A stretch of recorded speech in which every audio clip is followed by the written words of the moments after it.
Hi friends, ഇന്ന് ഞാൻ ഉണ്ടാക്കാൻ പോകുന്നത് ടിക്ടോക്ക് ട്രെൻഡിങ് ആയിട്ടുള്ള ഒരു ബെവറേജ് ആണ് ഡാൽഗണ കോഫി.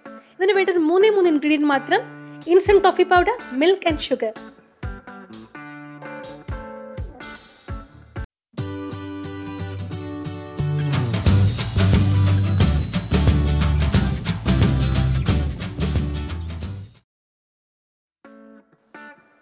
ഇപ്പോൾ എല്ലാവരും ലോക്ക്ഡൗൺ ആയിട്ട് വീട്ടിൽ ബോർ അടിച്ചിരിക്കുകയല്ലേ.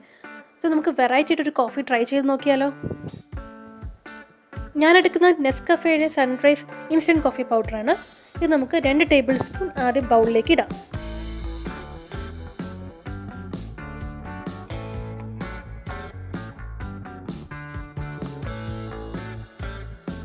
ഇനി വേണ്ടത് 2 ടേബിൾ സ്പൂൺ പഞ്ചസാരയാണ്. നമ്മൾ എത്രയാണോ കോഫി പൗഡർ എടുക്കുന്നത് അത്ര തന്നെ പഞ്ചസാരയും യൂസ് ചെയ്യണം. പിന്നെ നമുക്ക് 2 ടേബിൾ സ്പൂൺ ചൂടുവെള്ളം ഇതിലേക്ക് ഒഴിച്ചു കൊടുക്കാം. ഇനി ഇതുപോലൊരു ബീറ്റർ യൂസ് ചെയ്ത് നന്നായിട്ട് വിസ്ക് ചെയ്തെടുക്കണം. ഇതൊരു 8 to 10 മിനിറ്റ്സ് നന്നായിട്ട് വിസ്ക് ചെയ്താലേ ഒരു തിക്ക് ക്രീം നമുക്ക് കിട്ടുള്ളൂ.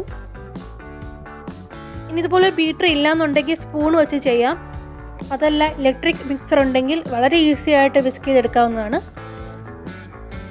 ഇങ്ങനെ കുറേ സമയം ബീറ്റ് ചെയ്തുകൊണ്ടിരിക്കുന്ന സമയത്ത് അതിൻ്റെ കളർ ചേഞ്ചായി വരുന്നത് കാണാം. നന്നായിട്ട് തിക്ക് ഫ്രോത്തായിട്ട് മാറണം, എന്നാൽ മാത്രമേ നമ്മൾ സ്റ്റോപ്പ് ചെയ്യാൻ പാടുള്ളൂ. കളർ ചേഞ്ചായി വരുന്നുണ്ട്.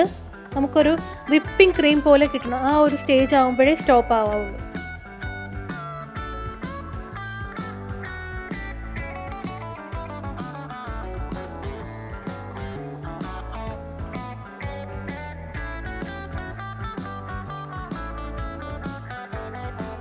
ഇതുപോലെ നന്നായിട്ട് തിക്ക് ക്രീമായിട്ട് വരണം. നല്ല തിക്ക് ക്രീം ആയിട്ടുണ്ട്. അത്രയും ഈ കൺസിസ്റ്റൻസി ആകുമ്പോൾ നമുക്കിതങ്ങ് സ്റ്റോപ്പ് ചെയ്യാം. ഇനി ഇതുപോലെ ഒരു ഗ്ലാസ് എടുക്കുക. ഇതിലേക്ക് ഒരു 3-4 ഐസ് ക്യൂബ്സ് ഇടുക. ഇനി ഇതിലേക്ക് കുറച്ച് തണുത്ത പാൽ ഒഴിക്കുക. ഞാൻ നേരത്തെ തന്നെ തണുപ്പിച്ച് വെച്ചിട്ടുണ്ടായിരുന്നു. ഇതിൻ്റെ 3/4 ഒഴിച്ചാൽ മാത്രം മതി, ഫുൾ ഒഴിക്കരുത്. ഇനി ഇതിൻ്റെ മുകളിലേക്ക് നമുക്ക് തയ്യാറാക്കി വെച്ചേക്കുന്ന ക്രീം ഇടാം. ഇതുപോലെ ഫുള്ളായി നിറച്ചതിനെ വെക്കുക. നമ്മുടെ ഈസി ഡാൽഗണ കോഫി റെഡി ആയിരിക്കുകയാണ്. എല്ലാവരും ഒന്ന് ട്രൈ ചെയ്ത് നോക്കുക.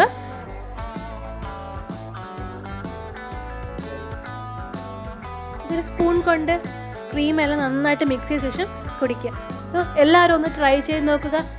എല്ലാവരുടെയും എക്സ്പീരിയൻസ് കമൻറ്റ് ബോക്സിൽ ഷെയർ ചെയ്യുക. Thank you all.